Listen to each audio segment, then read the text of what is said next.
राधा मेरी स्वामिनी मैं राधे तेरी दास, जन्म जन्म मोहि दीजियो श्री वृंदावन को वास। राधे राधे भक्तों, स्वागत है आप सभी का हमारे चैनल श्री किशोरी दासी में। आज इस वीडियो में हम जानेंगे कि कार्तिक मास में दीपदान का क्या महत्व होता है, दीपदान करने की सही व सरल विधि क्या है, दीपदान हमें किस किस स्थान पर करना चाहिए व दीपदान करने से हमें क्या लाभ होता है। दीपदान से जुड़ी हुई समस्त जानकारी आज आपको इस वीडियो में प्राप्त होगी। कृपया वीडियो को अंत तक देखें। कार्तिक का महीना सभी महीनों में सबसे ज्यादा पावन और भगवान को समर्पित माना जाता है। कार्तिक के महीने में दीपदान का विशेष महत्व होता है। कार्तिक माह में आकाश मंडल का सबसे बड़ा ग्रह सूर्य अपनी नीचे की राशि तुला में गमन करता है। इस वजह से वातावरण में अंधकार छाने लगता है।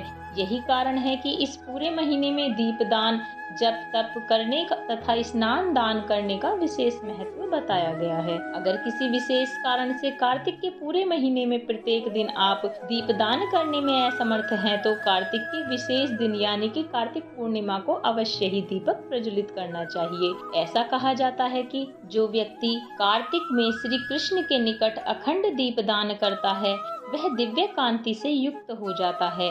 कार्तिक माह में पहले 15 दिनों में अंधेरी रातें होती हैं। मान्यता है कि भगवान विष्णु के निद्रा त्यागने के कुछ दिन पूर्व यानी कि कार्तिक माह में दीप जलाने से जीवन का अंधकार दूर होता है।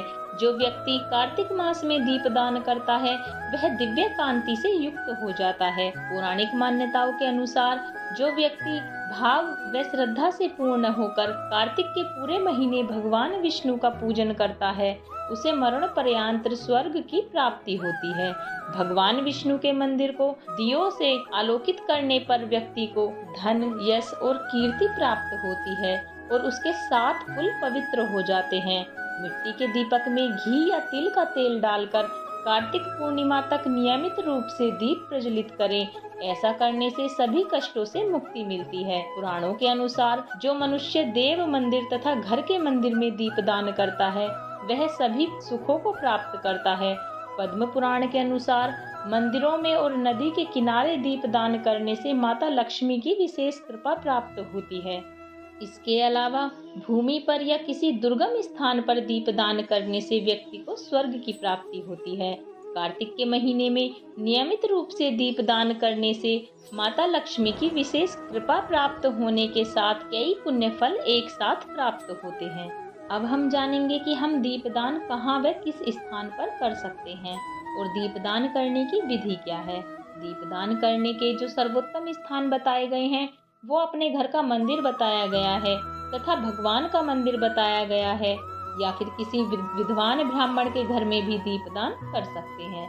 नदी के किनारे या नदी में भी दीपदान किया जाता है। एकांत स्थान पर, दुर्गम स्थान पर और खुली हुई भूमि में भी दीपदान किया जाता है। तुलसी जी के समीप, पीपल के वृक्ष के समीप भी दीपदान किया जाता है और आंवले, केले, बट वृक्ष यानी कि बड़ के पेड़ के समीप भी दीपदान किया जाता है। दीपदान करने की विधि।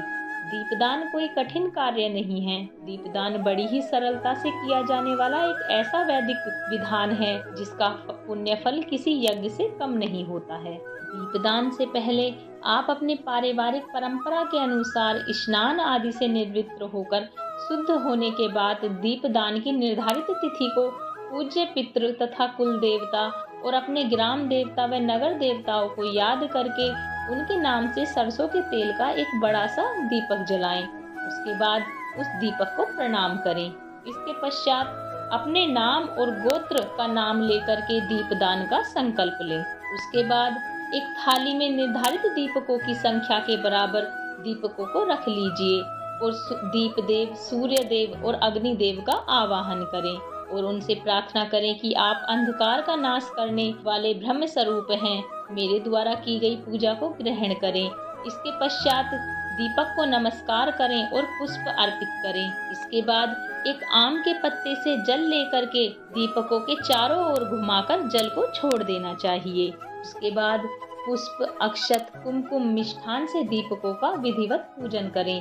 दीपकों का पूजन करते समय मन ही मन में ये प्रार्थना करें कि हे दीप देव, जिस भी मनोकामना से, जिस भी अंधकार को खत्म करने के लिए मैं दीपदान कर रही हूँ या कर रहा हूँ, आप वो पूर्ण करें, मेरा कल्याण करें, मुझे तेज, ओज और यश प्रदान करें और मेरी कामना की सिद्धि करें।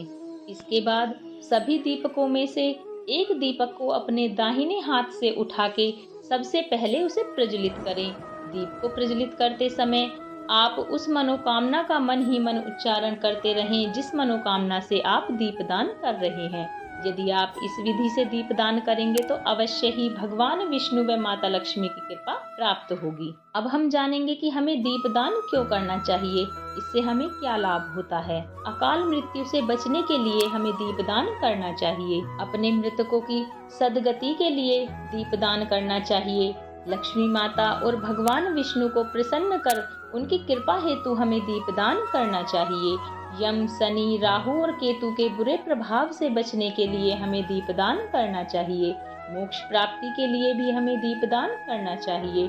किसी भी तरह की पूजा या मांगलिक कार्य की सफलता हेतु भी हमें दीपदान करना चाहिए। घर में धन समृद्धि बनी रहे, इसके लिए भी हमें दीपदान करना चाहिए। सभी तरह के अला बला, गृह कलह और संकटों से बचने के लिए भी हमें दीपदान करना चाहिए। यदि आपको हमारी दी गई जानकारी पसंद आई हो तो हमारी वीडियो को लाइक करें, चैनल को सब्सक्राइब करें और बेल आइकन को दबाना ना भूलें, जिससे हमारी वीडियो के नोटिफिकेशन आप तक पहुंचते रहें। बोलो विष्णु भगवान की जय। विष्णु भगवान और माता लक्ष्मी की कृपा आप सभी पर बनी रहे। राधे राधे।